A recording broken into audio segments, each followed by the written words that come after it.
really looking forward to this next one that is being a virtual field trip. Doesn't that just sound like a great follow-up to Sherry's presentation? It's being presented by Darcy Higgins, who is an environmental education program manager.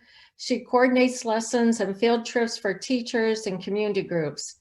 She also oversees Environmental Education's AmeriCorps team, Rural Actions Environmental Education Program, which connects students and teachers with outdoor learning in Appalachian, Ohio.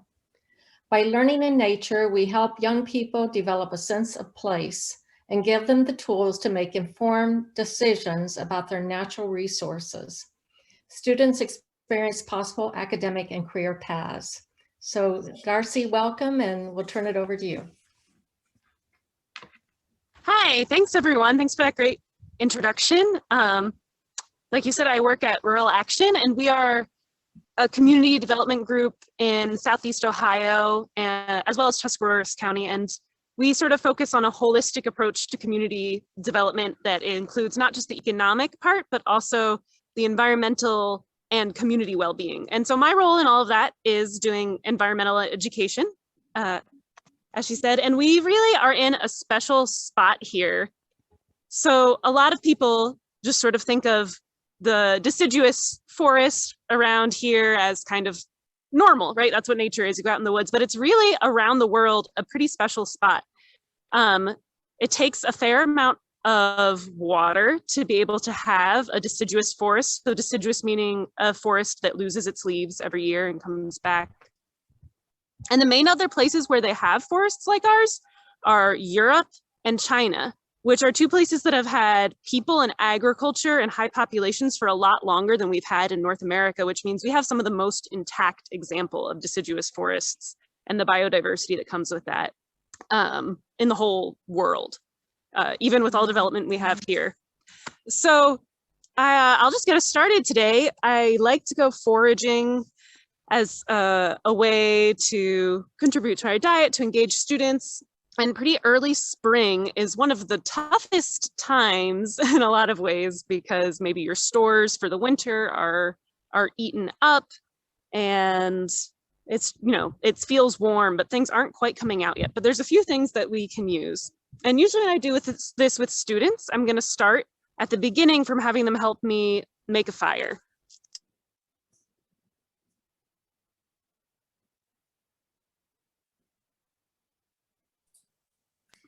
Right. Sorry, Darcy, you're coming in and out there. Oh, you're back. Okay. I'll do it. The blunders of Southeastern Ohio. I'll do it this way then. So I was going to start a fire with you today, but I guess there is a burn advisory out. So I will not actually build a little fire here, but I do want to point out that a great way to get started, a lot of people, if you've ever been on a campfire and had people struggle to get it going, this is a great tip, even on a wet day. These are pine twigs. Darcy, sorry, we hear you, we just don't see you. Okay, if I hold still for a second, is that a little better?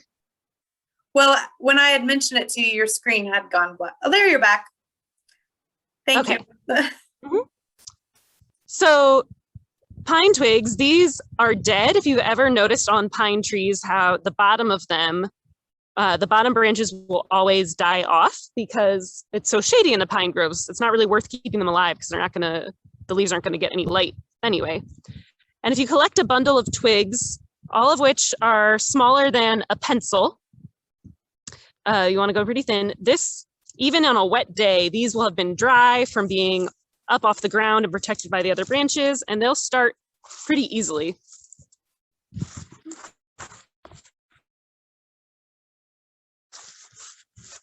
Let me see. So I'll just show you a second. Just a minute or two here is a great way to get your fire easily started with the kids. And so then I'll have my pot of water ready. And the pine trees will also provide our first wild tea. So some people hear pine tree, and to them that means any evergreen. But I'm specifically talking about a white pine, which is probably the most common pine species you'd see around here. And so pine means you're gonna have a long, skinny needle. Other evergreens might have shorter, different shapes. And white pines come in little bundles. If you can see on there, each of these are little bundles attached, little bundles of 5. So if I pull one of these off, I can count the needles on there, 1, 2, 3, 4, 5. There's 5 letters in white is the way we remember. And you can set kids to remember and count those pretty easily. So some nice green pine needles are the first I'm going to do. And that is great because, again, if you are low on green things, this is a way that you can get some green, some vitamin C any time of year, whether it's winter, whether your garden is producing or not. If there's no green things out there, this is a great way to keep getting some in your diet.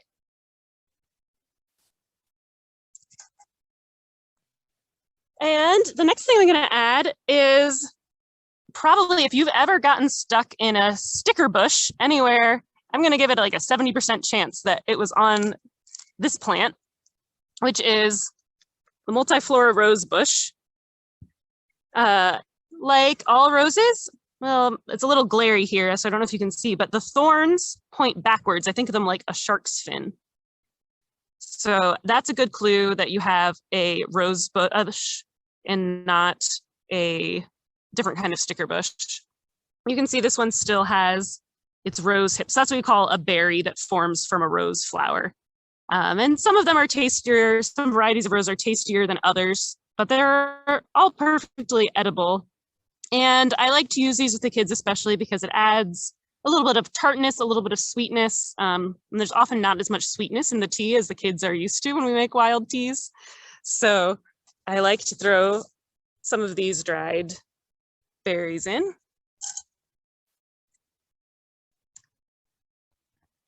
And the last thing I'm going to add today is great because it is a pretty common thing to find in your yard. Unfortunately, this time of year, I think if we found it in a week or two, I would be able to find a few more leaves and find a root to dig up for you fresh. But this is a dandelion leaf.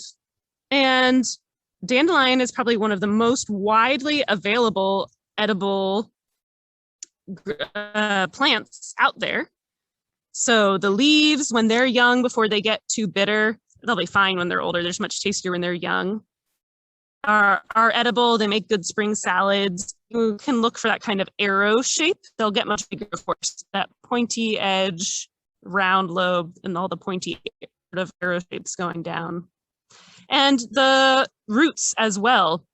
Roots are better to harvest in the fall. So that's when this root was dried out and harvested. And it's known for being good for supporting your liver. A lot of people, when they think of spring, they think of sort of helping everything stay clean and fresh. So people will call this a spring tonic. And it adds kind of an earthy flavor to your tea. So I'm going to throw some of that in there.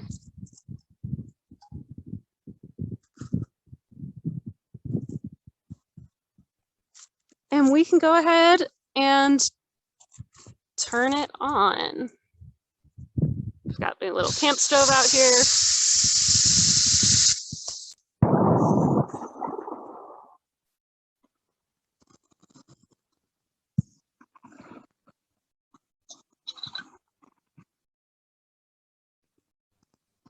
And it's generally good to let it simmer, especially with harder things like the pine needles, the roots. Let it sit covered for a few minutes. It'll help keep all the good flavors and medicine in. And yeah, letting it simmer on the fire will also help extract more of the flavor.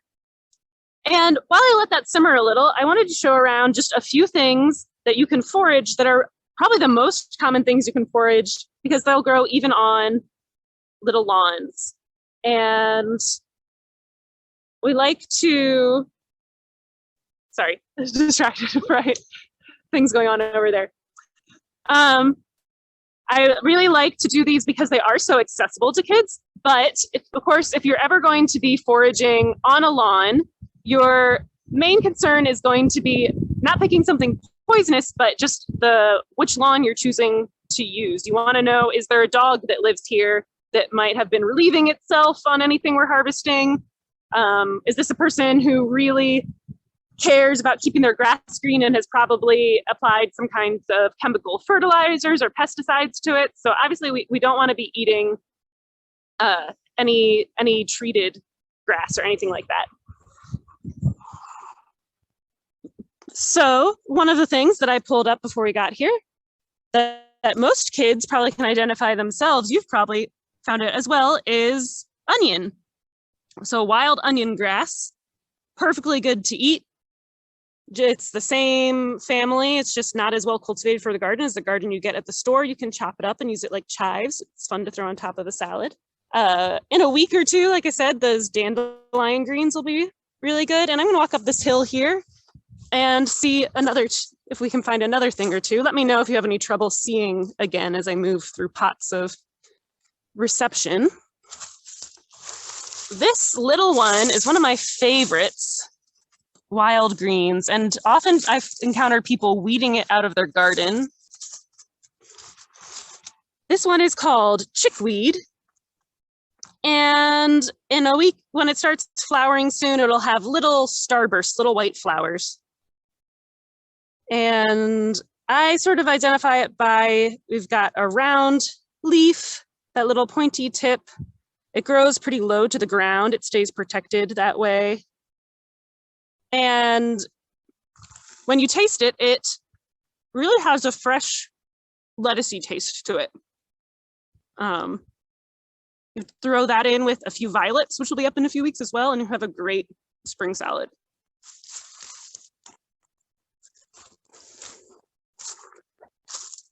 Then let's see.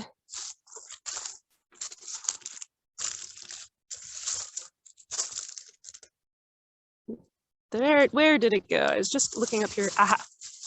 Another very common plant. If you grew up in this part of the country and you think back to your childhood, you probably spent some time pulling at these on the ground. It's small right now. This is a narrowleaf plantain. And there's also broadleaf, which is the same kind of shape of leaf, but it gets a little fatter. Either way, they have these kind of stringy lines through them. This way, they're kind of, you can see them on the back really well. They're edible. They're even better as medicine for soothing your skin or for treating things like insect bites and wasp stings. So traditionally, sometimes I show kids this at camp, but usually we don't use it this way. Of course, is you would just put it in your mouth and chew it up so it gets nice and gushy. But you can also take a rock or something just to make it soft. And then if someone has an insect bite or a wasp sting, you can just put that right on there.